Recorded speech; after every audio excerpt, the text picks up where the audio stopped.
Shalom, meus irmãos! Estamos iniciando mais um vídeo aqui para o nosso quadro Perguntas e Respostas. E hoje eu estarei respondendo a seguinte pergunta: Eva teve relação com a serpente? Circulam alguns vídeos na internet onde muitas pessoas estão analisando a palavra hebraica seduzir lá no texto de Gênesis, onde eles mostram que Eva fez sexo com o diabo e esse teria sido o verdadeiro motivo da queda. Mas será que isso é real? Eu começo dizendo aos irmãos que em tempos onde qualquer pessoa pode fazer vídeos na internet, é importante termos cuidado e analisar muito bem as informações, principalmente como esta, que geram muita curiosidade, mas que são totalmente mentirosas e buscam apenas atrair uma audiência muito grande. Nos vídeos em questão, alegam-se que no hebraico a palavra sedução, utilizada para descrever a ação da serpente sobre Eva, lá no texto de Gênesis, se refere a uma relação sexual entre Eva e o diabo.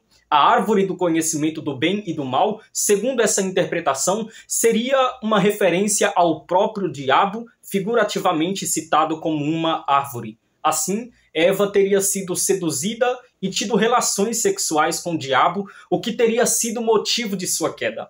Eu creio que não seja necessário falar mais detalhes sobre este absurdo, até porque a partir de agora nós vamos ver o que a Bíblia nos diz a respeito deste assunto, utilizando nada mais, nada menos do que o texto bíblico onde há a citação sobre a queda. Em primeiro lugar, a ordem de não comer da árvore do conhecimento do bem e do mal não foi dada diretamente a Eva, mas sim ao marido, Adão, antes mesmo de Eva ter sido criada. Em Gênesis capítulo 2 e versículo 17, Deus disse a Adão: mas da árvore do conhecimento do bem e do mal não comerás, porque no dia em que dela comeres, certamente morrerás. E aqui vai uma pergunta: se essa árvore fosse o diabo e comer do fruto dela fosse um eufemismo para ter relações sexuais, então Deus estaria falando para Adão não ter relações com o diabo?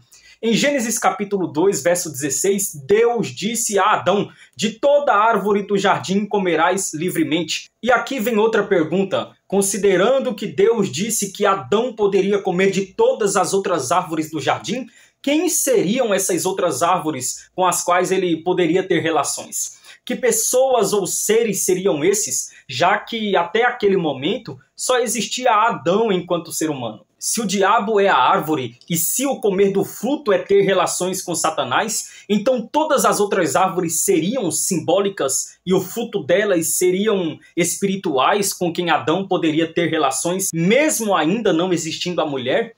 Mas vamos prosseguir adiante. Nós sabemos que Adão transmitiu essa ordem de Deus a Eva, pois ela conhecia perfeitamente a ordem. Tanto é que ela citou em resposta ao diabo em Gênesis 3, do verso 2 em diante. Na narrativa da tentação de Eva, nós observamos que o diabo possui uma serpente e não tem nenhuma ligação com a tal árvore. A árvore em si foi apenas usada por ele para tentar Eva a fazer aquilo que Deus mandou que não fizesse. Então, o diabo seria a serpente e a árvore ao mesmo tempo? Percebe como isso não faz sentido algum?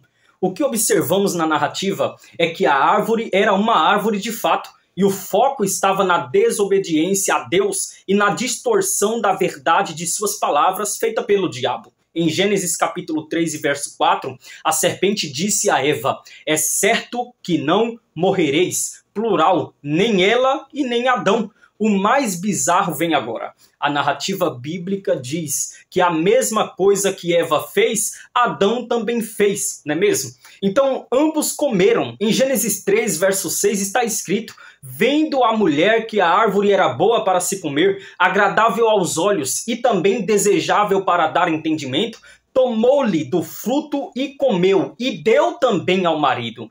Ele e ela comeram. Logo, dentro dessa visão, eu faço uma pergunta: Adão também fez sexo com o diabo, já que Eva deu o fruto a ele e ele comeu? Se comer da árvore é ter relações com o diabo, então Adão também entrou nessa brincadeira, conforme estão dizendo por aí. Como nós podemos observar, essa teoria cheia de heresia e exegese e não exegese e nem hermenêutica, ela não para de pé diante de uma análise séria da Bíblia. Essa visão que busca colocar os primeiros capítulos de Gênesis como simbólicos não é nova. Isso já é um pensamento que existe há bastante tempo e acaba por macular, ou seja, sujar, manchar todo o texto em sua originalidade. Nós precisamos entender que Gênesis é uma citação histórica real dos acontecimentos como eles ocorreram, selecionados da forma como Deus quis que fossem comunicados a nós. E é por isso que Eva, Adão, a serpente, a árvore e tudo do capítulo 3 era literal.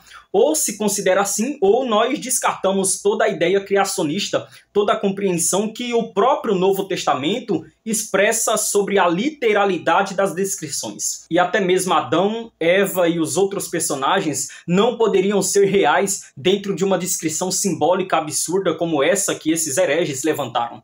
Portanto, ou levamos a Bíblia a sério conforme ela é, considerando contextos, lendo-a corretamente, ou então nós iremos cair nesse tipo de baboseira interpretativa cada vez mais comum em nossos tempos. Se você gostou desse vídeo, então deixa aqui abaixo o seu like, e se ainda não é inscrito, se inscreva aqui abaixo, ative o sininho para receber as notificações e que Deus lhe abençoe em nome de Jesus.